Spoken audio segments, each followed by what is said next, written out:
Medium ഫ്ലെയിമിലിട്ടിട്ട് PAN ചൂടായി വരുമ്പോൾ നമുക്കതിലേക്ക് 100 ml അളവുള്ള ഒരു ഗ്ലാസ്സിൽ ഫുള്ളായിട്ടൊരു ഗ്ലാസ് റവ എടുക്കുക. സൂചി റവയാണ് ഞാൻ എടുത്തിട്ടുള്ളത്.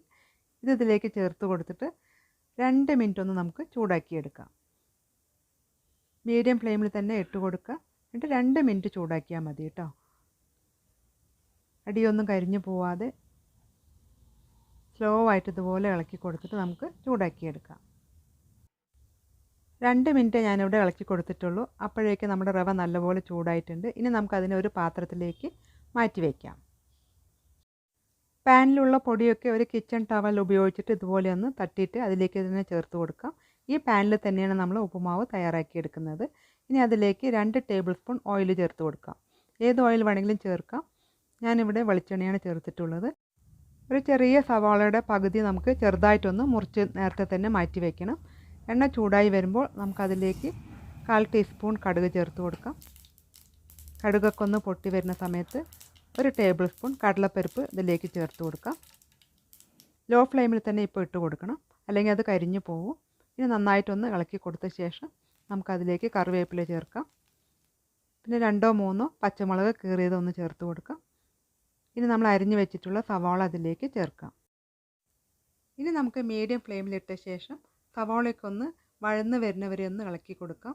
ഏകദേശം 2 മിനിറ്റൊക്കെ വഴറ്റിയാൽ മതിയാവും കേട്ടോ. അപ്പോഴേക്ക് സവാളയൊക്കെ ഒന്ന് വാടി വന്നിട്ടുണ്ടാവും. ഇനി നമുക്കതിലേക്ക് 1/4 ടീസ്പൂൺ മഞ്ഞൾപ്പൊടി ചേർത്ത് കൊടുക്കാം. മഞ്ഞൾപ്പൊടി ചേർത്ത ശേഷം നന്നായിട്ടൊന്ന് ഇളക്കി യോജിപ്പിച്ച് കൊടുക്കാം. ഇപ്പോൾ ഇതാ സവാളയൊക്കെ നന്നായിട്ട് വാടി വന്നിട്ടുണ്ട്.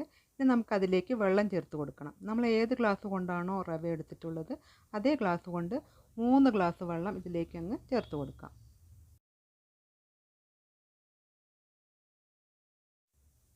വെള്ളം ചേർത്ത് കൊടുത്ത ഉടനെ നമുക്കതിലേക്ക് ആവശ്യത്തിനുള്ള ഉപ്പ് ചേർത്ത് കൊടുക്കാം. ഞാനിവിടെ ഒരു 1/4 ടീസ്പൂൺ ഉപ്പാണ് ചേർത്തിട്ടുള്ളത്. നോക്കിയ ശേഷം നമുക്ക് വേണമെങ്കിൽ വീണ്ടും ചേർക്കാവുന്നതാണ്. ഉപ്പൊക്കെ ടെസ്റ്റ് ചെയ്ത് നോക്കുക. ഇല്ലെങ്കിൽ ഈ സമയത്ത് കുറച്ചുകൂടി ചേർത്ത് കൊടുക്കാം. ഇനി നമുക്കതിനെ മൂടി വെച്ചിട്ട് മീഡിയം ഫ്ലെയിമിൽ തന്നെ വെച്ച് കൊടുക്കാം. 5 മിനിറ്റ് കഴിയുമ്പോൾ അത് ഇതുപോലെ തിളച്ചിട്ടുണ്ടാവും. തിളച്ച് വന്ന ശേഷം നമ്മൾ വറുത്ത് മാറ്റി വെച്ചിട്ടുള്ള റവ ഇതിലേക്ക് അങ്ങ് കൊട്ടിക്കൊടുക്കാം. പതുക്കെ ഇതുപോലെ കൊട്ടിയിട്ട് ഇങ്ങനെ ഇളക്കി കൊടുക്കാം. കട്ടകളൊന്നുമില്ലാതെ കിട്ടണമെങ്കിൽ ഇതുപോലെ പതുക്കെ ഇളക്കി കൊടുത്തുകൊണ്ടിരിക്കണം. അപ്പോൾ കട്ടയൊന്നും ഇല്ലാതെ തന്നെ നമുക്ക് ഉപ്പുമാവ് തയ്യാറാക്കി എടുക്കാനായിട്ട് പറ്റും. പിന്നെ ഇതാ റവയൊക്കെ ചേർത്ത് കൊടുത്ത ശേഷം 1 മിനിറ്റ് കൂടെ നമുക്ക് ഇതുപോലെ ഒന്ന് ഇളക്കി കൊടുക്കാം. ഇപ്പോൾ നമ്മളിതിനെ ലോ ഫ്ലെയിമിൽ തന്നെ ഇട്ട് കൊടുക്കണം, അല്ലെങ്കിൽ കയ്യിലേക്ക് തെറിക്കും കേട്ടോ. കഴിഞ്ഞു, അത്രയേ ഉള്ളൂ.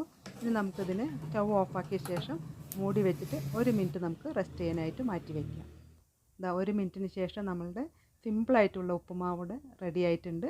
ആർക്കും തയ്യാറാക്കാൻ പറ്റുന്ന വളരെ ഈസി ആയിട്ടുള്ള ഒരു മെത്തേഡിലാണ് ഞാനിത് വിവരിച്ചിട്ടുള്ളത്.